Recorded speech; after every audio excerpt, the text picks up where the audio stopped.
I bless God because we could be going to a funeral today, so That was the feeling from 4-year-old Andre's mother, Anika Duke, after an electrical fire started in his bedroom. But due to his quick thinking, he was able to get everyone out of the house safely. used wisdom and not fear um, to alarm me and let me know what was going on. I was in the living room speaking with someone else, and he was in the room watching television. I could hear a popping noise and like some sizzling, but I still did not know what it was. I was in the house, and I saw a fire coming out the plug. 4-year-old Andre said he was scared, but that did not keep him from trying to save his family.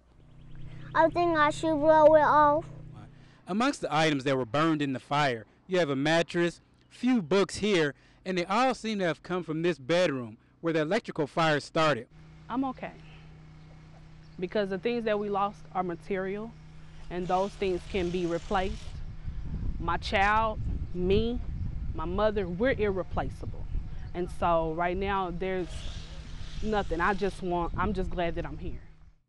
They may have lost everything, but they still have each other.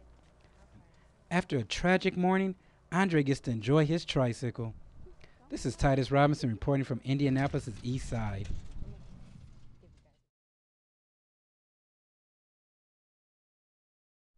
Parvo.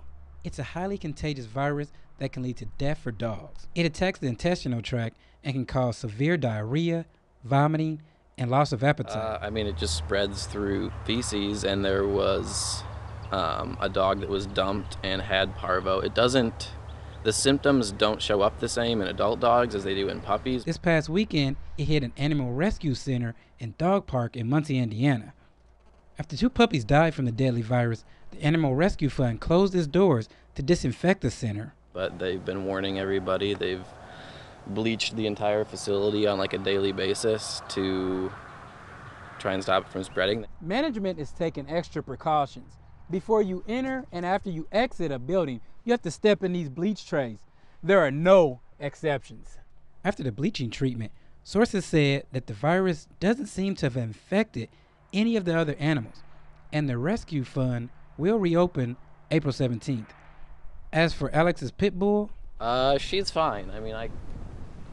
I'm not sure I would even tell if she was sick, The pit bulls are a tough breed. After Alex's dog Kiwi showed no signs of the virus, she is back playing with other dogs, enjoying the day. This is Titus Robinson reporting from Muncie.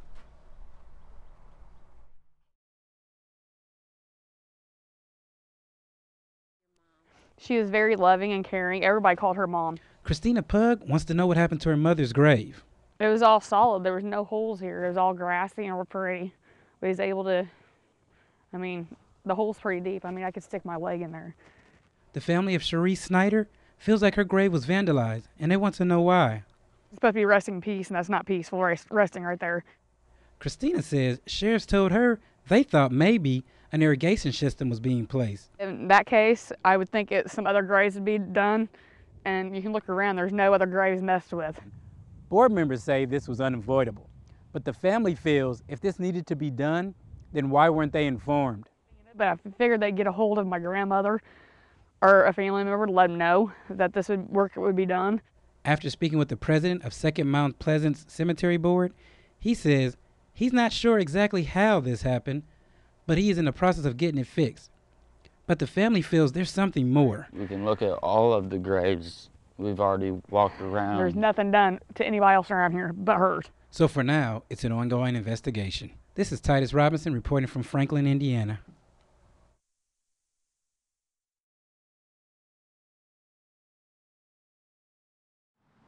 Fishers, a town with one of the lowest tax rates across the state. With a population of 80,000 and growing, the residents now have a say in their future.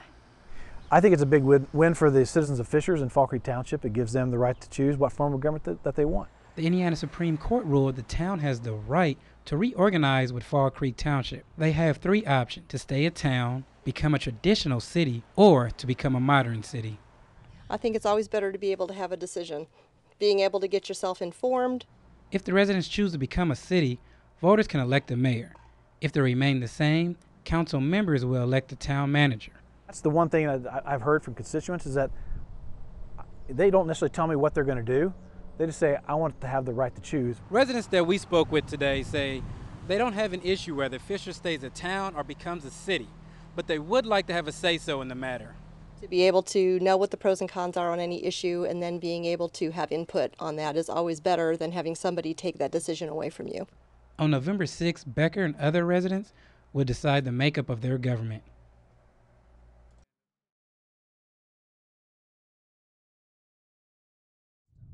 From this to this, residents would like to know what the state's plan is for the new I-69 extension.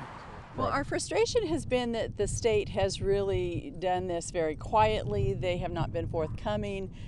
This resident had planned on selling her home, but now We have seen significant price decreases this last year. We had appreciated quite well, and there's anywhere from 20% to 40% decrease in property values. To give you an idea of how close the interstate will be, this marker here is only about 100 yards from this subdivision. but there are some that are for the I-69 extension. I come up here from Evansville, there's almost no cell phone service. I have to take these narrow roads and share it with these huge semis that could easily run me off the road.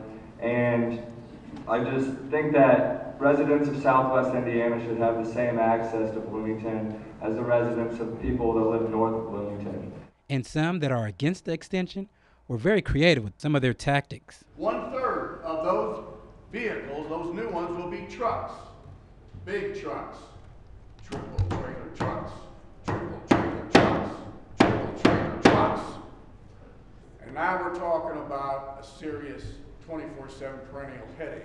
So whether you're for or against the extension, there was a great deal of information shared here today.